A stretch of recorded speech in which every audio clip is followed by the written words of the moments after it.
그날도 저는 아무 말 없이 식탁 끝에 앉아 있었습니다. 이 집을 위해 평생을 살아왔는데 왜 이 집에서 제 말은 더 이상 필요 없어졌을까요? 저는 늘 가장이었습니다. 아침이면 알람이 울리기 전 눈이 먼저 떠졌고 아직 어두운 집을 조심히 나서 일터로 향했습니다. 문을 닫을 때마다 아이들이 깰까 발걸음을 낮췄고 그 순간마다 오늘 하루도 버텨야 한다고 스스로를 다잡았습니다.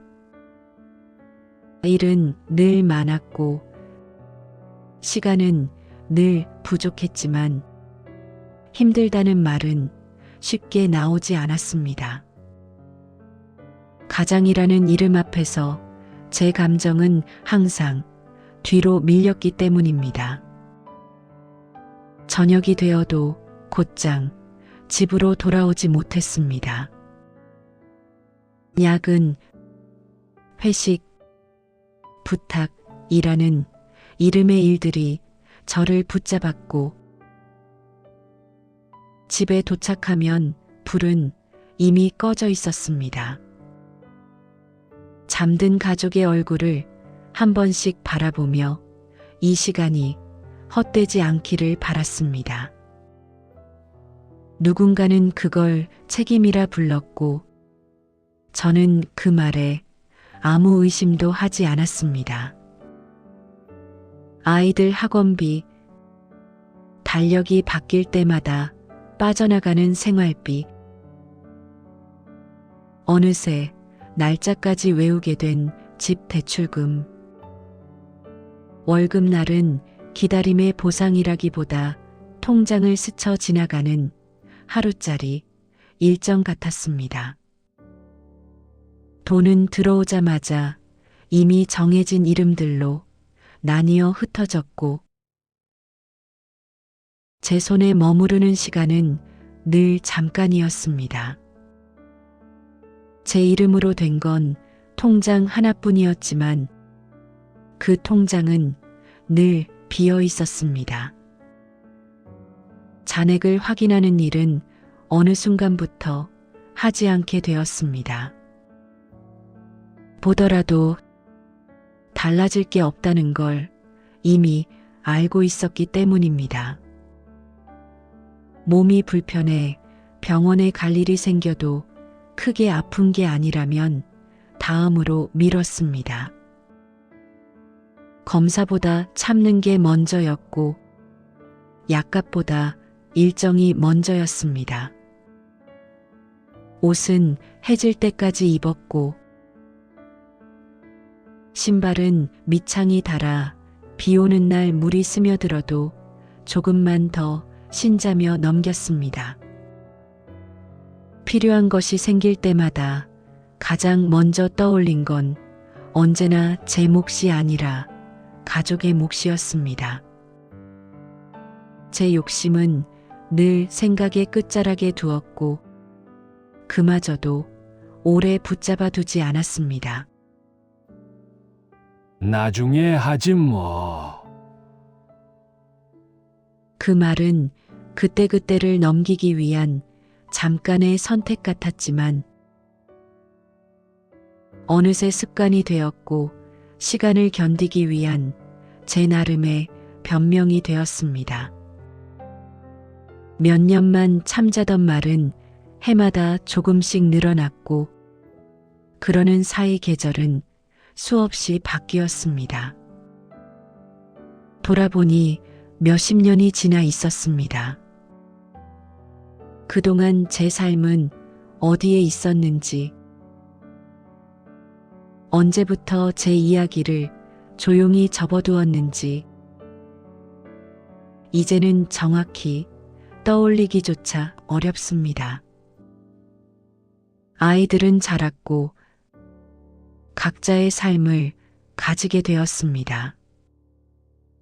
학교 이야기로 가득하던 집은 어느새 직장, 일정, 약속 이야기로 채워졌고 저는 그 대화의 끝에서 조용히 고개만 끄덕이게 되었습니다. 언제부터였는지 정확히는 모르겠습니다. 저는 여전히 같은 자리에 있었는데 어느 순간부터 아무도 제 자리를 보지 않더군요. 아침에 나가는 시간도 집에 들어오는 시간도 예전과 다르지 않았지만 그걸 묻는 사람은 없어졌습니다. 집에 들어와도 다녀오셨어요? 라는 말보다 먼저 들린 건 각자 방에서 새어나오는 휴대폰 소리였습니다. 식탁에 함께 앉아 있어도 제 말은 자주 중간에서 끊겼고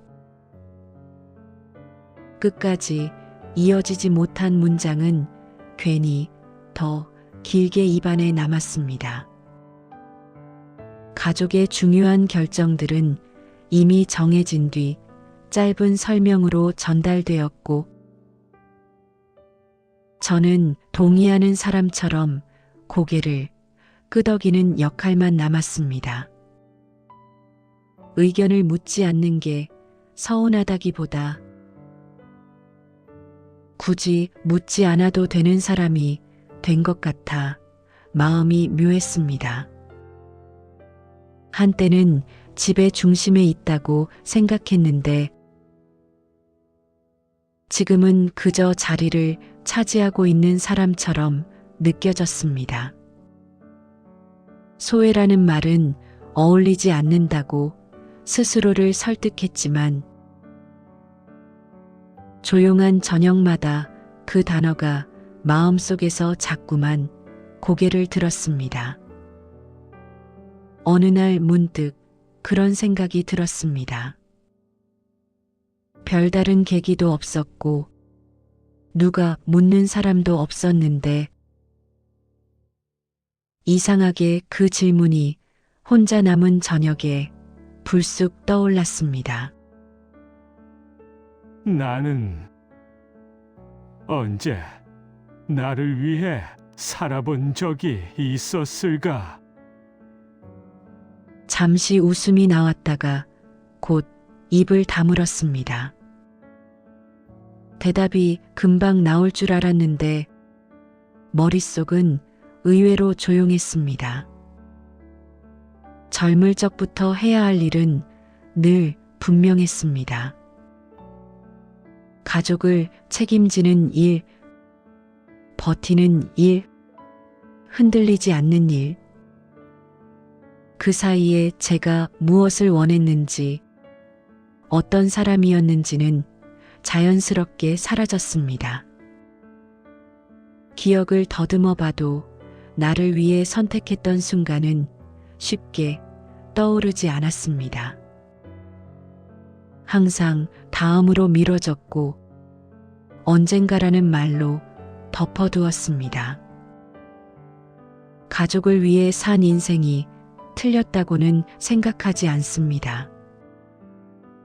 그 시간들 덕분에 지금의 하루가 있다는 것도 알고 있습니다. 그런데도 이상하게 마음 한구석이 비어있는 느낌은 지워지지 않았습니다. 채워지지 않은 자리, 아무도 손대지 않은 공간이 제 안에 남아있다는 사실을 그날에서야 처음으로 느꼈습니다. 그날 저녁 식사가 거의 끝나갈 무렵 아이 하나가 아무렇지 않게 말했습니다. 아버지는 그냥 괜찮잖아요. 웃으면서 한 말이었고 분위기를 가볍게 넘기려는 의도였다는 것도 알고 있었습니다. 그래서 바로 반박하지도 표정을 굳히지도 못했습니다. 괜찮다는 말이 위로처럼 들려야 하는데 그날은 이상하게 가슴에 걸렸습니다. 그 말에는 악의가 없었습니다. 아이 나름의 안심이었고 저를 믿는다는 표현이었을지도 모릅니다. 그걸 알기에 더 아팠습니다. 괜찮은 사람이라는 말이 그 순간만큼은 굳이 신경 쓰지 않아도 되는 사람, 늘 거기 있는 사람처럼 들렸기 때문입니다. 아프다고 말하지 않으니 아프지 않은 사람, 불만을 드러내지 않으니 항상 괜찮은 사람. 그렇게 제 자리는 조용히 정해져 있었고 아무도 그 자리가 비어 있는지 확인하지 않았습니다. 그날 이후로 괜찮다는 말은 저를 설명하는 말이 아니라 저를 지워버리는 말처럼 남았습니다. 그날 밤 잠이 오지 않아 불도 끄지 못한 채 천장을 바라보고 누워 있었습니다. 시계 초침 소리가 유난히 크게 들렸고 눈을 감아도 하루의 장면들이 정리되지 않은 채 흘러다녔습니다. 가족을 위해 살아왔다는 이유만으로 내 인생은 사라져도 되는 걸까? 그 생각이 머릿속을 떠나지 않았습니다. 누군가의 필요에 맞춰 움직였던 시간들, 불편함을 줄이기 위해 제 욕심을 접었던 순간들, 당연하다는 말로 넘겨왔던 선택들이 한꺼번에 되돌아왔습니다. 그때는 그게 사랑이라고 믿었고 책임이라고 의심 없이 받아들였습니다. 그래서 행복하냐는 질문을 스스로에게 한 번도 던져보지 않았습니다. 하지만 조용한 밤이 되자 피해갈 수 없었습니다. 누군가의 편의가 되기 위해 존재했던 시간은 과연 행복이었을까? 희생이라는 말로 포장했던 순간들 속에 내 마음은 정말 없었을까? 아니면 있었지만 애써 모른 척한 걸까? 정답은 쉽게 나오지 않았습니다. 다만 분명한 건 그 질문 앞에서 제 마음이 생각보다 오래 멈춰 서 있었다는 사실이었습니다. 다음 날 저는 처음으로 제 계획을 말했습니다. 거창한 선언도 아니었고 오래 준비한 말도 아니었습니다. 아침 식탁에서 밥숟가락을 내려놓고 그냥 입을 열었습니다. 혼자 좀 걷고 싶다고 아무 생각 없이 조용한 시간을 가져보고 싶다고 말했습니다. 누구에게 허락을 구하는 말도 아니었는데 제 입에서는 조심스러움이 먼저 나왔습니다. 크게 대단한 건 아니었습니다. 멀리 떠나겠다는 것도 모든 걸 내려놓겠다는 것도 아니었습니다. 그저 잠시 제 속도를 늦춰보고 싶다는 이야기였습니다. 놀랍게도 아무도 반대하지 않았습니다. 왜냐고 묻지도 언제까지냐고 캐묻지도 않았습니다. 그저 조심히 다녀오세요 라는 말이 가볍게 돌아왔을 뿐입니다. 그 반응이 섭섭하기보다는 이상하게 마음을 놓이게 했습니다. 제가 빠져도 세상은 생각보다 잘 돌아간다는 사실이 조금은 서글프면서도 한편으로는 숨을 쉬게 했습니다. 그날 저는 처음으로 누군가의 역할이 아니라 한 사람으로 하루를 살아볼 수 있을 것 같다는 생각을 했습니다. 그 생각 하나만으로도 그날 밤은 조금 덜 무겁게 잠들 수 있었습니다. 그제야 알았습니다. 누군가 제 자리를 밀어낸 것도 제 목소리를 지운 것도 아니었습니다. 조금씩 아주 서서히 제가 저 자신을 뒤로 물리고 있었다는 거요. 가족을 먼저 생각하겠다는 말로 제 마음을 늘 다음으로 밀었고 괜찮다는 한마디로 하루의 피로와 서운함을 덮어버렸습니다. 힘들다는 말은 삼켰고 왜 그런지 설명하는 일조차 괜히 분위기 흐리는 일이라 여겼습니다. 그러는 동안 가족은 제가 언제나 그 자리에 있는 사람이라는데 익숙해졌고 저는 그 익숙함을 사랑이라 믿으며 자연스럽게 책임으로 받아들였습니다. 아프지 않은 척하는 모습이 강함이라고 착각했고 말하지 않는 태도가 배려라고 스스로를 설득했습니다. 참고 버티는 것이 어른의 역할이라고 가장의 몫이라고 생각하며 제 감정은 늘 뒤편에 두었습니다. 하지만 돌아보니 그건 사랑이라기보다는 오래된 습관이었고 희생이라기보다는 말하지 않기로 반복해서 선택해 온 제 방식이었습니다. 버티는 사람이 있으면 주변은 어느 순간부터 기대는 법을 배웁니다.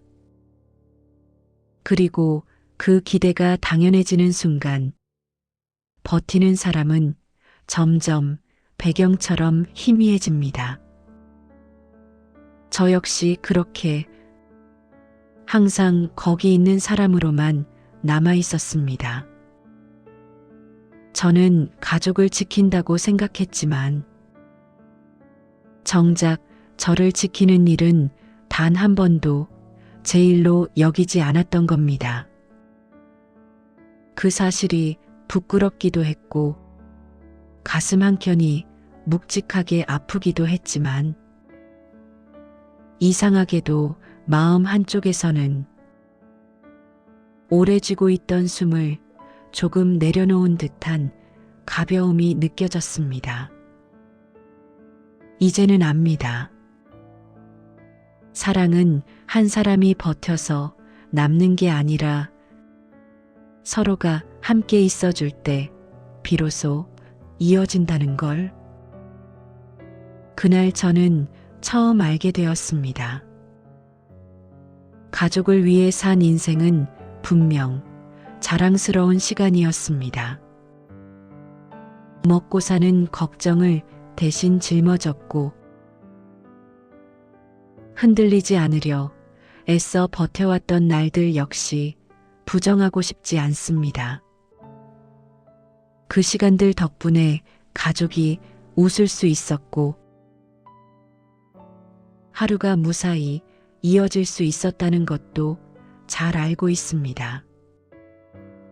하지만 그 안에서 나 자신을 완전히 잃어버린다면 그건 헌신이 아니라 소멸이었습니다. 사랑이라는 이름으로 나를 지우고 책임이라는 말로 내 삶을 밀어낸 결과가 텅 빈 마음이라면 그건 아무도 원하지 않았던 결말이었을 겁니다. 이제는 조금 늦었지만 저는 제 인생을 다시 걷기로 했습니다. 크게 달라지지 않아도 괜찮고 대단한 목표가 없어도 됩니다. 그저 제 감정이 어디에 있는지 한 번쯤은 돌아보며 걷고 싶습니다. 가족을 버리겠다는 뜻도 거리를 두겠다는 말도 아닙니다. 이제는 늘 뒤에서 밀어주는 사람이 아니라 제 옆에 함께 서 있는 사람으로 살고 싶다는 이야기입니다. 가족의 뒤가 아니라 이제는 제 삶의 옆에서 말입니다. 여러분은 가족을 위해 살았던 시간, 이 행복으로 남아있나요? 아니면 허무로 남아있나요? 지금 마음에 남아있는 그 감정을 조용히 댓글로 남겨주세요. 다른 분들의 인생에도 작은 위로가 될 수 있습니다.